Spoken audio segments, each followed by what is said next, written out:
Welcome back Royal Diary YouTube channel. This is brand of luxuries for physics. நம்ம இன்றைக்கி இந்த video சீரீஸில் என்ன பார்க்க போகிறோன்னா ஜாப் ஒன்று பார்க்கலாம். எம்எஸ்சி ஃபிசிக்ஸ்க்கு அப்புறம் இருக்கக்கூடிய ஜாப் தான் பார்க்க போகிறோம். அது பார்த்திங்கன்னா இந்த department of atomic energy government of India. So அவங்களுக்கு கீழே வந்து ரிக்ரூட்மெண்ட் எடுத்திருக்காங்க. என்ன கேட்டகரிக்கு எடுக்கிறாங்கன்னு பார்த்தீங்கன்னா இந்த engineering graduate and science post graduate as the scientific officer.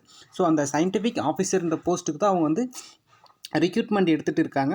So யார் எடுக்கிறாங்கன்னு பார்த்தீங்கன்னா இந்த Baba atomic research centre training school for the academic year 2024 to 2025.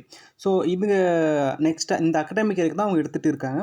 So மொத்தம் வந்து இதுக்கு வந்து யாரெல்லாம் எலிஜிபிள் அப்படின்னு பார்த்தீங்கன்னா ஸோ மொத்தம் 2 ஸ்கீம் இருக்குது. சரிங்களா? ஒன்று OCS section 1 and OCS DGFS, அதாவது DAE department of atomic energy graduate fellowship scheme and வந்து orientation course for engineering graduate and science post graduate. So இந்த மாதிரி 2 ஸ்கீமில் வந்து அவங்க எடுத்துகிட்டு இருக்காங்க. இந்த ஸ்கீமை பொறுத்த வரைக்கும் 1 year training program engineering graduate or science post graduate. அடுத்து வந்து அந்த 1 yearல் பார்த்திங்கன்னா உங்களுக்கு வந்து பார்க் லொக்கேட் ஆகிருக்கக்கூடிய மும்பையில் தான் உங்களுக்கு வந்து அந்த எல்லாமே அந்த ஒர்க் எல்லாமே இருக்கும். அடுத்து வந்து அதே போல் ஹைதராபாத்லேயும் உங்களுக்கு வந்து ட்ரைனிங் பீரியட் வந்து ப்ரொவைட் பண்ணுறாங்க. ஸோ அந்த டைமில் வந்து உங்களுக்கு வந்து ஸ்டைஃபனாக பார்த்திங்கன்னா ஒரு 50,000 ஓகேங்களா, 55,000 ரூபாய் உங்களுக்கு வந்து ஸ்டைஃபன் அமௌண்ட் கொடுக்குறாங்க. So on time book available ஓகேங்களா. அந்த டைமில் வந்து புக்கு அலவன்ஸ் மட்டுமே பார்த்திங்கன்னா உங்களுக்கு 80,000 கொடுக்குறாங்க. அதாவது 18,000 ரூபாய் வரைக்கும் அவங்க வந்து அந்த ட்ரைனிங் பீரியடில் அவங்க வந்து உங்களுக்கு ப்ரொவைட் பண்ணுறாங்க. சரிங்களா? அடுத்து வந்து 2வது ஸ்கீமை பற்றி பார்க்கலாம், இந்த கிராஜுவேட் ஃபெல்லோஷிப் ஸ்கீம். ஸோ அதை பற்றி பார்க்கும்போது இவங்களும் இன்ஜினியரிங் எம்டெக் பிடெக் அந்த ஸ்டூடெண்ட்டுக்கு எல்லாருமே ப்ரொவைட் பண்ணுறாங்க. ஸ்டைஃபன் அமௌண்ட் அதே சேம் அமௌண்ட் தான். பட் இது வந்து கேரண்டி அமௌண்ட் சொல்லி அவங்க வந்து 40,000 ஓகே 40,000 ரூபாய் வந்து பேர் அக்கௌண்ட்டில் வந்து அவங்க ட்ரான்சாக்ஷன் பண்ணிடுறாங்க. ஸோ அடிஷ்னல் ஃபண்டும் உங்களுக்கு வந்து அவைலபிளாக இருக்குது. ஸோ அவங்க வந்து ஐஜி கார்டு பார்க் இது போன்ற இடத்துல வந்து ஜாயின் பண்ணி ஃபெல்லோஷிப்பை வந்து அவங்க வாங்கிக்கலாம். ஸோ இதுதான் வந்து இதோடைய மெயின் ஸ்கோப்பாகவே இருக்குது. ஸோ இதில் வந்து இன்னொரு என்ன டிஸ்அட்வான்டேஜ்னு பார்த்தீங்கன்னா கேட் ஸ்கோர் வந்து கம்பல்சரின்னு சொல்லியிருக்காங்க. சரிங்களா? கேட் ஸ்கோர் வந்து மினிமம் வந்து 3 years ஓகேங்களா. இந்த அகாடமிக் இயர்லேருந்து போன அகாடமிக் இயர் இல்லை இந்த அகாடமிக் இயர். ஸோ ஏதாவது ஒன்று அவங்க வந்து கேட் கண்டிப்பாக வச்சுருக்கணும், கேட் பாஸ் பண்ணியிருக்கணும். முக்கியமாக ஸ்கோர் கார்டு வந்து ரொம்ப முக்கியம். சரிங்களா? நீங்கள் ஆன்லைனில் அப்ளிகேஷன் அப்ளை பண்ணும் போதே உங்களுக்கு இதெல்லாம் கேட்பாங்க. நீங்கள் அப்ளை பண்ணிடலாம், ஒன்றும் பிரச்சனை இல்லை. நீங்கள் கரண்ட் இயர் தான் நீங்கள் கேட்டுக்கு அப்ளை பண்ணியிருக்கீங்கனாலே நோ ப்ராப்ளம். அப்ளிகேஷன் நீங்கள் சப்மிட் பண்ணிட்டதுக்கப்புறம் கரெக்ஷன் விண்டோ அப்போ நீங்கள் வந்து இந்த டாக்குமெண்ட்டை அப்லோட் பண்ணிக்கலாம். அதுக்கான ஆப்ஷனும் இருக்குது.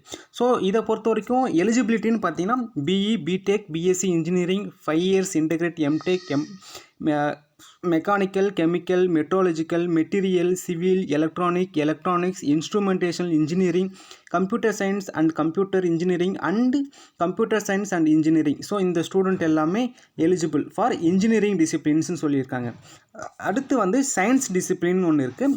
ஸோ அதில் வந்து யாரெல்லாம் எலிஜிபிள்னு பார்த்தீங்கன்னா MSc physics applied physics chemistry bioscience இவங்கெல்லாம் எலிஜிபிள். அடுத்து வந்து எம்எஸ்சியில் வந்து equivalent to MTech geology applied geochemistry 5 year integrated MTech in geology technology.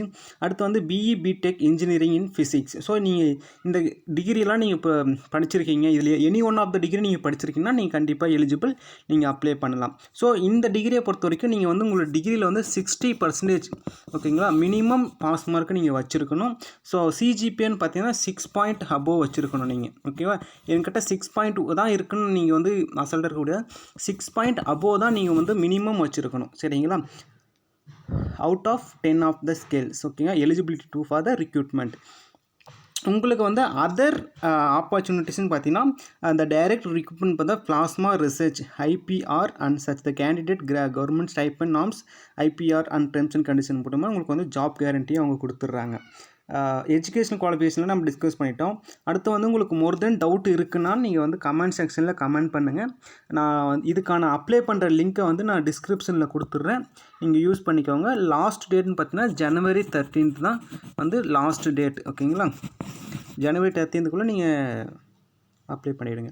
So உங்களுக்கு ஏதாவது டவுட் இருக்குன்னா நீங்கள் கமெண்ட் செக்ஷனில் கமெண்ட் பண்ணுங்கள். நமக்கு இந்த சேனல் உங்களுக்கு பிடிச்சிருக்குன்னா நம்மளுடைய ரீசெண்ட் வீடியோஸ் எல்லாம் போய் நீங்கள் செக் பண்ணி பாருங்கள். உங்களுக்கு பிடிச்சிருந்துச்சுன்னா நம்ம சேனலை சப்ஸ்கிரைப் பண்ணிவிடுங்க. ஃபர்தராக வீடியோ உங்களுக்கு வந்து ரெகுலராக நோட்டிஃபிகேஷனாக வந்துகிட்டே இருக்கும். தேங்க்யூ ஃபார் வாட்சிங்.